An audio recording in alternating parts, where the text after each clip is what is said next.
Gossip magazines, even today, we think of them as particularly gendered and feminized. For numerous reasons, gossip has been feminized throughout its entity, but the fact of the matter is gossip is this kind of universal thing that regardless of gender, people participate in. Why do people care about the breakup of Frank Sinatra and whatever woman he is dating at the time? Why do people care about the divorce between Marilyn Monroe and Joe DiMaggio? Well, is it the most beautiful actress in the world and one of the best ball players in the country? If they can't make their marriage work, does it say something about your marriage? I really like the title, something we came up with, the publisher, and worked on it a bunch. We had a bunch of different titles going through, and eventually we came up with Gossip Men, and it combines two of the main things in the book. Number one, this idea that gossip was transformative in American politics in the 1950s, and that number two, that gossip often centered around ideas of gender, sexuality, and masculinity.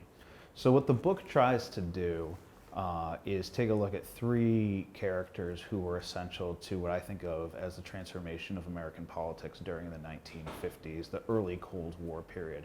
J. Edgar Hoover, who was the director of the FBI, Joe McCarthy, who was a Republican senator from Wisconsin and became most famous for directing, to some degree, a loose amalgamation of anti-communist forces in the United States that is now known under the banner of McCarthyism. And then finally, Roy Cohn, who was an anti-communist lawyer who worked for Joe McCarthy as kind of his right-hand man for about 2 years. And so what the book tries to do is give almost mini biographies of those three figures, and then look at the way that all three of them used gossip and misinformation first to attack their enemy. So that's one major element, but the grand irony, and really what I think the book turns on, is the fact that so much of the tools that they used themselves going through gossip magazines, photographic manipulation, insinuation, guilt by association, all of these things that were kind of dirty play in politics